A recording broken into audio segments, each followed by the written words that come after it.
Unauzungumziaje mchango wa Baba Mwadhama Polycarp Kardinali Pengo?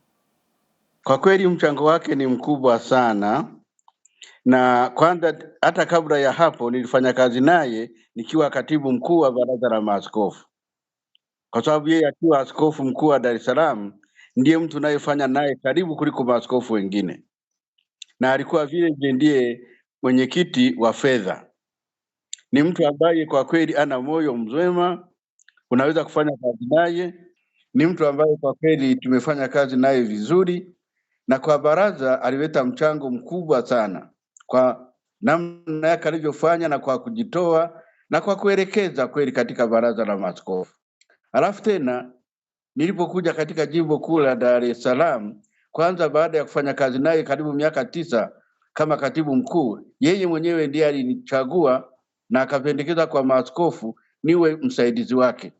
Hivyo sio tu kwamba alinipa uaskofu, lakini yeye vile vile ndiye aliyenipendekeza jina langu, na wengine wakakubaliana naye na Roma akakubaliana naye, na nikafanya kazi naye kwa kweli kwa miaka 10. Ni kweli mwishoni niliugua nikapata kiharusi, lakini kwa kweli nilifanya kazi naye vizuri.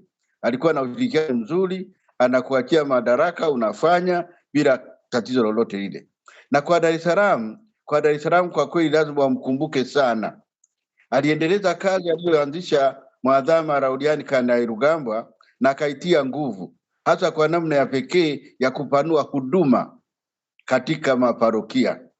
Ameanzisha maparokia mengi sana. Wakati anatoka nadhani alikuwa yanakaribia 100, ambayo kwa kweli ni mengi sana, na alikuwa anatafuta watu wa kufanya kazi katika maparokia yale.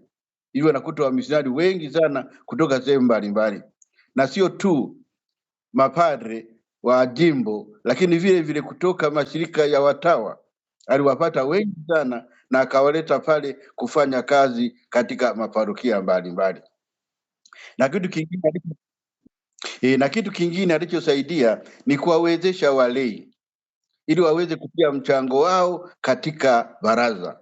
Nakumbuka nikishirikiana na wengine pale tulijaribu kuweka mwongozo wa fedha wa jimbo, ambapo walei walikuwa na usemi wa kujua ni pesa gani ngapi zimekuja na pesa zimefanya kazi gani. Na kwa kweli hiyo ilisaidia sana kuwafanya walei wakajisikia kwa kweli sehemu ya jimbo, na Mwadhama alikuwa ameshikilia hilo, na hiyo imewapa nguvu. Unakuta walei wanasaidia katika kuchangisha, wanasaidia katika kujenga maparokia mapya, wanasaidia katika kutafuta viwanja, na hiyo imesaidia kuimarisha Ukristo katika jimbo kuu la Dar es Salaam. Mwadhama Polycarp Kardinali Pengo, kitu kingine anachojulikana ni kuwapenda watu wadogo, wanyofu, wenye shida, kutetea wanyonge. Na hii aliifanya sana hasa alipokuwa bado askofu mkuu wa Dar es Salaam. Kauli yake ilikuwa kali sana kwa kutetea wanyonge, kwa kutetea wenye shida, na hiyo kwa kweli imempa nguvu sana, ilimpa usemi mwingi sana, na ikampa na maadui vile vile ambao walimsema vibaya. Nakumbuka nilifanya kazi kubwa ya kuwa natetea, kuonyesha kwamba kweli anachokifanya ni kizuri. Alafu kitu kingine ni uhusiano wake na maaskofu wenzake.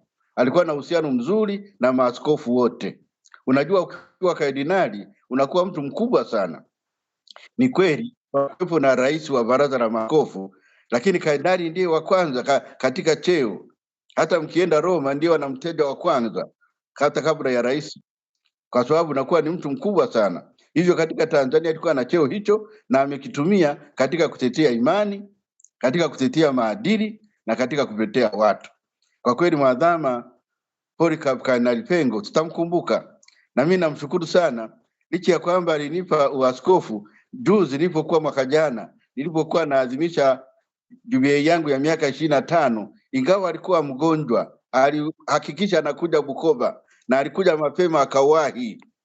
Nikaweza kukaa naye, tukaweza kuongea, tukaanza kukumbushana mambo ya nyuma tulivyokuwa tunaanzisha Radio Tumaini, TV Tumaini na mambo mengine mengi ambayo tuliweza kuyafanya.